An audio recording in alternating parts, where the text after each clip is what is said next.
Hey everybody, Fable here. FanFest has come and gone. There was excitement, there were a few tears shed, but now we've got something to look forward to.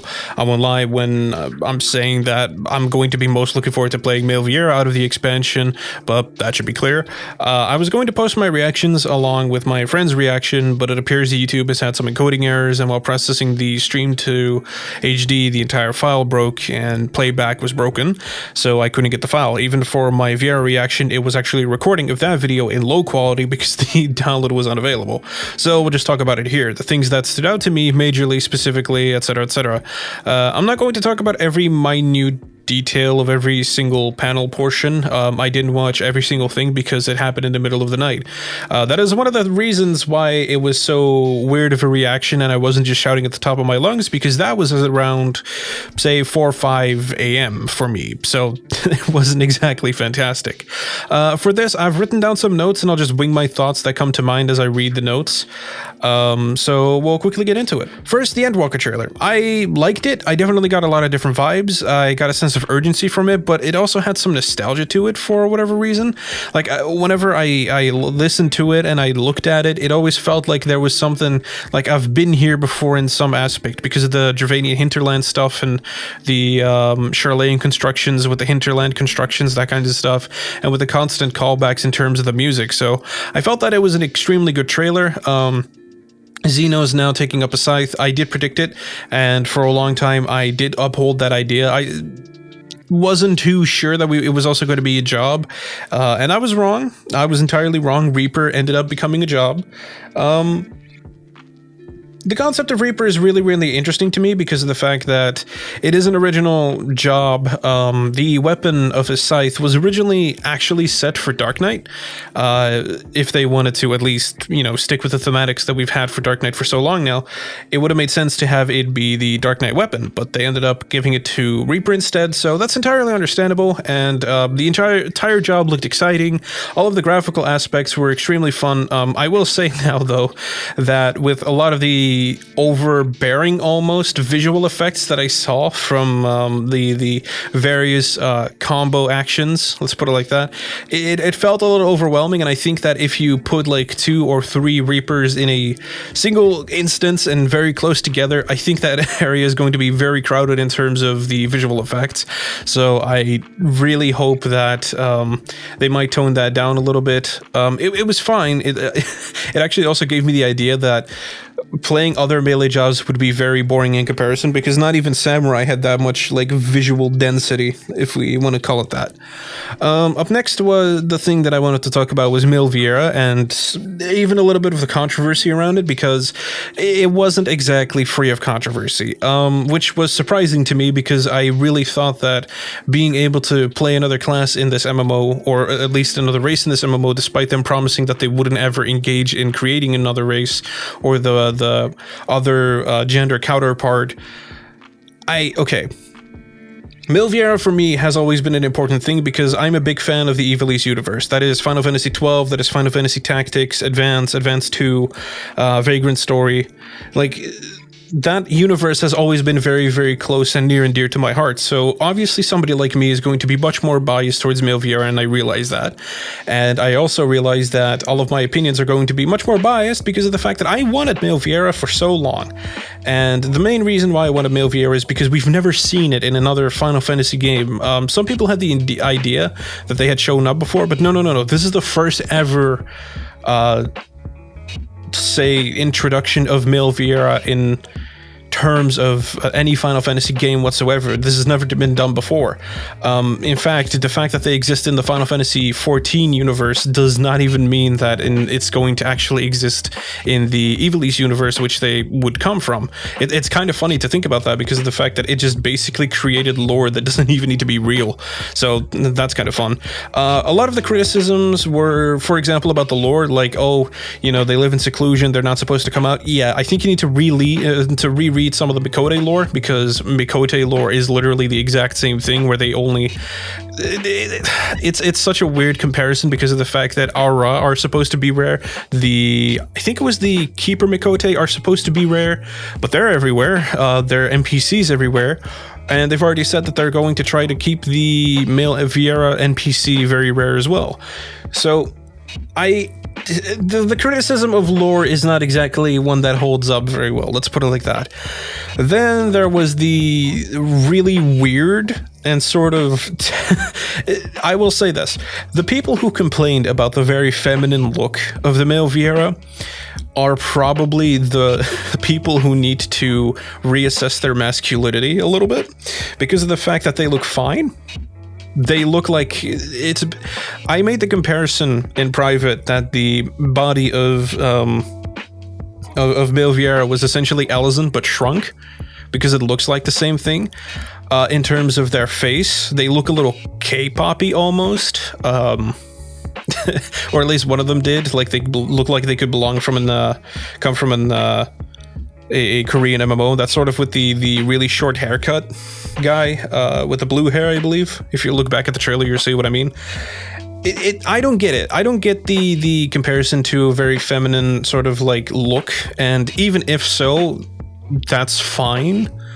I don't think every single race should be a big burly ass like race and muscles up the wazoo with the giant like Chad Thundercock type of fucking energy. I don't think that's a necessity. I think this is perfectly fine. And if you have an issue with the way that they look, you need to reassess what you consider like an actual body. Different bodies exist. This is fine. It's no issue. Not everybody needs to be a ripped 8-pack giant. Now for something I didn't think I would need to talk about, but then it happened and then I felt like I had to talk about it.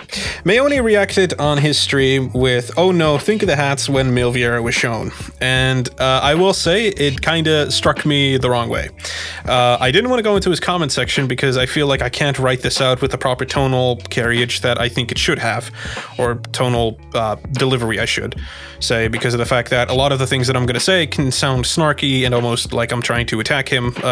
Meoni, if you are watching this, please understand that this is in no way, shape, or form meant to attack you. The only clapback I will have that I will say with a smile and a laugh is, for somebody who worries so much about hats, your character sure never wears any. That's my clapback. Anyway, so when Meoni reacted, it was, oh no, think of the hats. I understand that sentiment, and I understand that everybody wants the relic gear that is initially designed for all of their characters and all of the new stuff to be able to go onto the characters that they play. And I think that is an extremely fair assessment, and I think that is something that should be possible. However, if it doesn't happen, it's not like we weren't warned. When these races were announced back in Shadowbringers, they already told us, hey, there's going to be a very likely chance that that hat you like is not going to fit onto your character because of the fact that we have to make a different type of model for the head entirely, and not everything's going to fit on there. And I think that's a very fair way to go about it. I do hope that they used a similar technology at least, or similar shaping, so that if they make, I don't know, I'm just saying something, a bolero hat or a fedora hat for a female Viera, that they could just like copy paste that onto the male Viera, and same thing with the Hrothgar, so that they don't need to make an entirely new model. I think that should be doable, and I think that should be something we can expect. But whether or not it'll happen is, you know, time will tell. I find it a little weird that people find this some sort of reason why we shouldn't include an entirely new race. We should be thankful, I believe, for having a new race introduced in general when they said they weren't going to do any. And even though it's not entirely a new race, because it is kind of just the other counterpart towards one of the existing and introduced races, I really don't see how this should somehow be stopped because there's still hats to implement. I think that there are far greater things we need to worry about.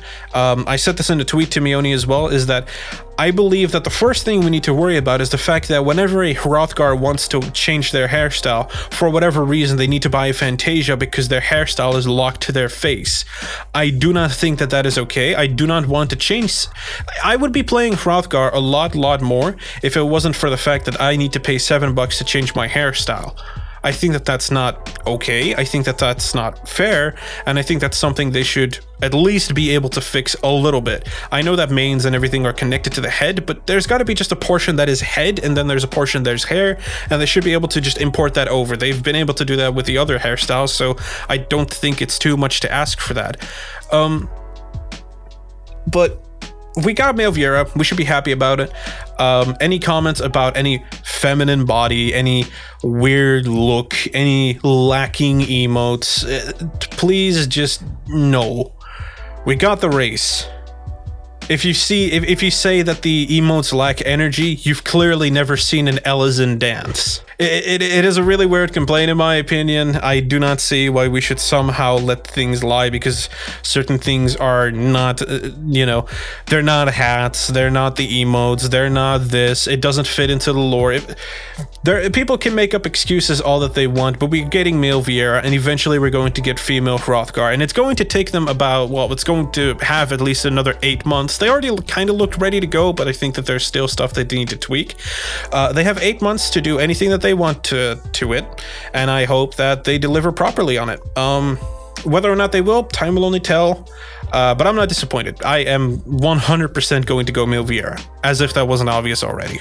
Now back onto the topics. So there's also a release date now. It is so far off. I did not expect the end of November to be that. And when they said super late fall, I guess it just depends on where you're from, but for me, super late fall, I think that's more into very early winter in my opinion, but I guess that's sort of like, where you're from and splitting hairs, but it's very far off, and I didn't expect it to be that far off. I was expecting September or maybe October, but November is like, October was the latest I would have expected, and I could have just gone for the, oh look, it's a birthday gift for me, but November is very, very far away, and I understand it, but there's going to be a portion in the game now where it's going to feel a little bit inactive, dead game-ish, if that makes sense. It's a good opportunity for people to catch up, but I think that this period is going to be a little bit difficult, and it's going to feel a little bit like a slog, but we're going to get through it. New data center, the Oceania, I think I pronounced that right, data center. Ethos responded as best as he could with the most polite, "That's what I'm fucking talking about." It almost should be written in cursive with bolded letters and have a sparkle go over it. I'm absolutely happy for people to get the proper server that they needed. I always wondered, and I'm not joking when I say this, always wondered what server people from New Zealand and Australia played on, and I think they could just kind of split over like United States and Japanese servers, I guess. It always felt a little bit weird to me, but I'm glad they're finally getting the server. And then of course world visit is also going to be a thing. I am super happy about this. I really want to visit a couple of worlds. I really want to see what the different playstyles are, because NA, EU, soon Oceania, and yeah, I guess Japan would also have a very different way of playing the game. From what I understand, Japan is much more like... Party Finder is very much the holy grail of Japanese servers, whereas in EU and NA, Party Finder is usually sort of the laughing stock, shall we say, and the easy content if you like to make people failing type content. I think that is very easy to get your content that way. And in Japan, from what I understand, people will actually sit down for an hour to teach you mechanics, and they don't immediately just leave if you wipe 4 times. That doesn't count for every single party, but you can expect some niceties in Japan, from what I understand. Hopefully that doesn't get changed or ruined in any type of way. Now, the producer live letter. I did not watch all of it, and not a lot of things are there for me to comment on. The things I do want to comment on are the exact things that I love the most and I'm so excited about. So we're getting new gear from Final Fantasy XII, including Bosch's outfit and Penello's outfit. And I was really surprised to see that the gear for Penello also went on the male bodies. So we're going to get that super tight bodysuit on the males as well. So that's going to be a wonderful thing. I'm pretty sure you can make some really nice glamours with it if you like a ninja and stuff like that. Bosch, it's going to... I always found Bosch's gear to be a little bit weird because it never fit into a pretty categorical stereotype, if you know what I mean. He always had that sort of like soldiery look, I get that, but he never really had that, oh, this looks like a knight, oh, this looks like a beefy tank. Like, if you look at the character Vossler from the exact same game, he looks like somebody who's just a straight up great weapon wielder and just goes to beat people up. Balthier from that exact same game looks like he's an actual, gunner or machinist or whatever you would apply the class to. Baj's gear always felt a little bit more open to interpretation, let's put it like that. So hopefully we can do some nice stuff. I did see that there was a maiming piece that had some of the color schemes changed. I really hope that we're able to dye these pieces, because that could make for some really, really cool glamours, especially for stuff like Monk, where it sort of has that rugged sort of Street Fighter look, if that, is something that you would like. Along with the punching gloves, I think they can make some cool stuff. There's going to be a new large map for Baja, and I am not caught up on any of my relics yet. I'm still on the step that I need to farm the Alliance raids about 20 times. 20 of, I believe, Shadow of Mach and the Evilise raids, so that's fun, having to do that 20 times. That's totally not gonna ruin my energy. I have 8 months to do so. I'm really looking forward to the new map. A lot of the stuff that they said that they were going to do looks really, really interesting. I've been getting more and more into Baja, and I've been doing almost like daily or bi-daily runs of Delibram because of the fact that I really want those coins, because I want all of the judge gear. I miss the fact that they actually introduced the judge gear into this game.